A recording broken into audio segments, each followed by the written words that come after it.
Amis passionnés d'astrologie et d'actualité, je vous souhaite la bienvenue pour cette nouvelle vidéo dans laquelle nous allons revenir sur l'actualité internationale. C'est vrai qu'on n'a pas eu l'occasion d'aborder très souvent ce sujet-là.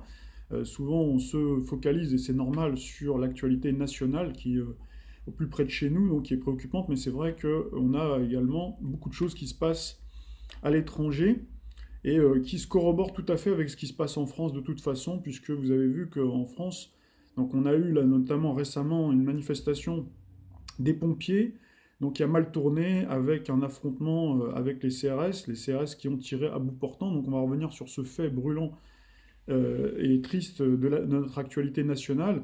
Mais là, je voudrais quelques instants vous proposer de jeter un coup d'œil sur l'article que j'ai produit récemment, le 18 octobre, suite à la révolte qui a eu lieu au Liban, à la suite d'une taxe sur la messagerie WhatsApp. Alors quand on parle de messagerie, on parle de messages, on parle d'échange d'informations. C'est souvent en lien avec le Gémeaux, et effectivement c'était sous une lune en Gémeaux.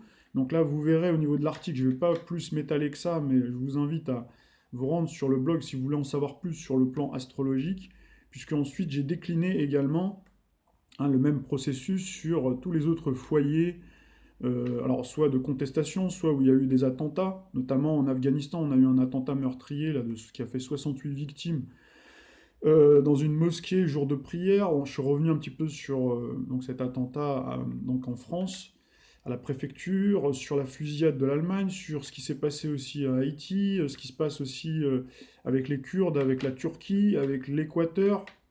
Donc j'essaie de faire vraiment un tir groupé également, également en revenant sur les manifestations à Hong Kong notamment. En fait, j'essaie de faire véritablement un balayage.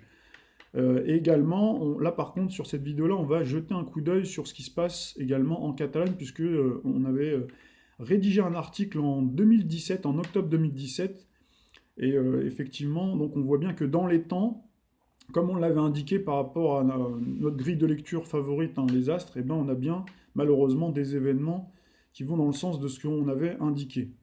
Vous le retrouverez aisément sur le blog, c'est un article qu'on a publié le 6 octobre 2017.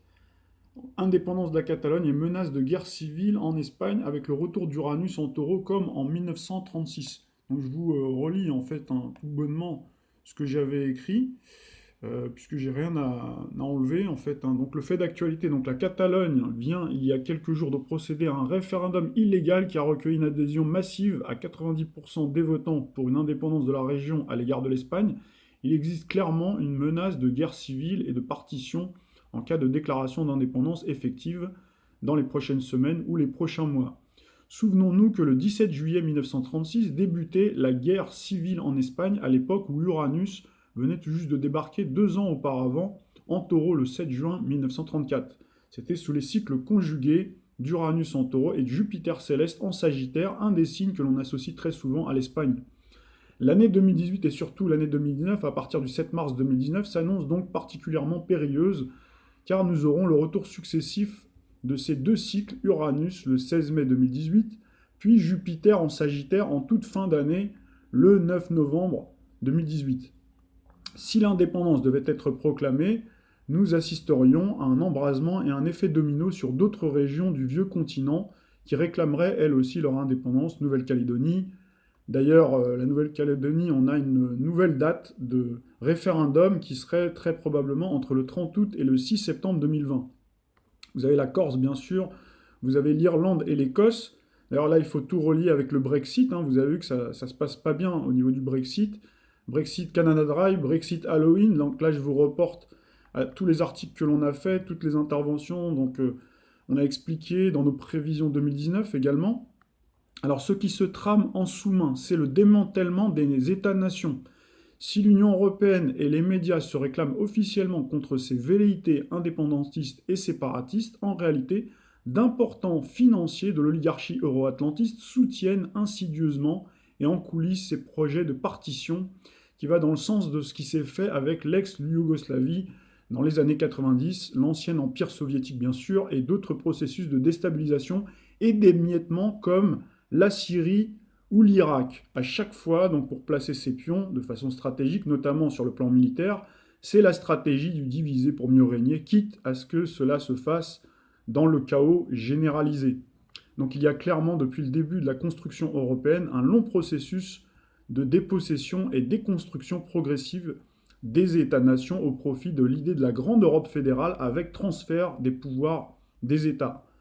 Donc on y assiste chaque jour sous nos yeux aux conséquences néfastes de la grande idée de créer l'Union européenne de la façon dont cela a été conçu, c'est-à-dire avec une élite technocratique non élue qui conduit la politique de ses États membres. Donc ce processus a par nature fait rejaillir sur le vieux continent des tensions et des conflits que l'idée européenne originelle de solidarité et d'entraide entre les peuples était normalement censée justement combattre. Donc la création des euro-régions avec les groupements des régions de France va dans ce sens pour créer des Länder sur le modèle allemand ou les mini-États fédéraux sur le modèle nord-américain.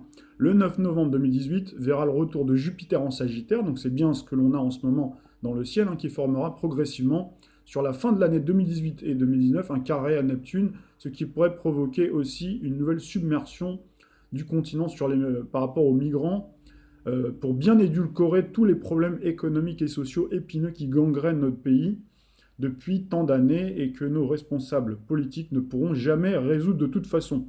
La poursuite de leur plan conforme au dogme ultra-néolibéral d'économie sauvage, sans régulation et sans contrôle, rend l'équation insoluble.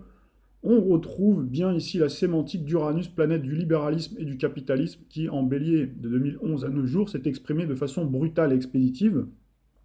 Uranus, qui est aussi la planète de la liberté, de la révolution, du progrès et du modernisme en taureau, à partir de la mi-mai 2018, va enraciner en fait ce processus et montrer combien la liberté et le progrès, lorsqu'ils ne sont pas encadrés, conduit à une dictature des puissants, ceux qui ont les moyens de s'accaparer et posséder les espaces de liberté, c'est-à-dire les multinationales, les grands groupes industriels, les élites, les capitalistes. C'est la privatisation et la marchandisation de tout qui se met en place avec pour seule régulation donc la loi du marché en fait, la loi du plus fort. Le taureau est le signe qui régit aussi la nourriture, l'agriculture, l'élevage, l'immobilier. Il y a quelques mois, nous avions parlé de la pénurie de nourriture et de denrées de base comme le beurre, voire nos précédents postes. Et en effet, c'est effectif, un reportage est récemment passé sur France 2 sur ce sujet. Concernant la Catalogne, donc vous voyez aujourd'hui, donc les titres ne manquent pas depuis 48 heures. En Catalogne, des milliers de manifestants à Barcelone, jet d'ordures. Donc midi libre, violence, négociation, retour au calme, quel scénario? Catalogne, Manon Aubry dénonce le silence coupable de l'Union européenne. Forcément qu'il y a un silence coupable, puisque de toute façon ils sont à la manœuvre derrière, comme je l'ai expliqué sur l'article, officiellement. Donc ils vont soit faire silence comme c'est le cas maintenant, soit contester. Mais en réalité, tout est voulu. Derrière, ils veulent ces euro-régions, ces partitions dans toutes les sphères, tous les endroits du monde. Et d'ailleurs, la France aussi. Donc forcément, on parle de la Corse, on peut parler de... C'est quand on parle de la Catalogne, forcément, il y a le prolongement aussi avec la France, puisqu'on est, on est à la frontière aussi, et il y a une histoire commune avec l'Espagne. Donc là, forcément, il y aura un embrasement. On peut parler aussi des no man's land, dont a parlé d'ailleurs Monsieur Laurent Oberton dans son livre d'anticipation Guérilla, donc qui est plus c'est plus qu'un roman, c'est plus qu'une fiction, donc vous avez pu le constater. Donc ce qu'il dit, puisqu'il se base beaucoup sur des informations qui viennent du service de renseignement, et donc effectivement, il pourrait y avoir des partitions aussi de la part de quartiers, de cités. Donc en Seine-Saint-Denis par exemple ou ailleurs. Donc voilà un petit peu ce qui menace aussi en France. C'est bien sûr, on le voit sur le plan international. En fait, ça rejaillit aussi forcément. Il y a cette corrélation aussi avec notre pays, la France. Donc tout est lié finalement. Donc c'est pour ça aussi qu'il faut s'intéresser également à ce qui se passe de l'autre côté. Dans d'autres pays et pas seulement se focaliser uniquement sur ce qui se passe dans l'Hexagone.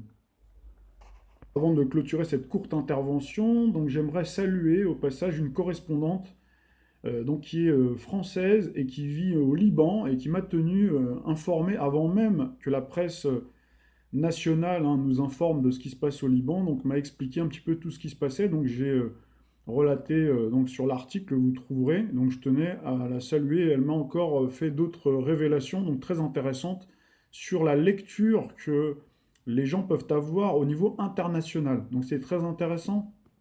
Et je la remercie vraiment beaucoup de son implication.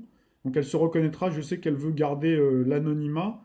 Je pense qu'elle continuera à nous donner d'autres informations donc sur le plan local, mais je vais y revenir notamment sur la prochaine chronique qui arrive tout de suite après sur donc cette manifestation des pompiers qui a mal tourné. Donc voilà, je m'arrête là pour cette petite chronique donc qui dure voilà 10 minutes et nous allons en réaliser d'autres puisqu'il y a plein d'autres sujets donc j'aimerais aborder avant que l'on clôture donc ce mois balance.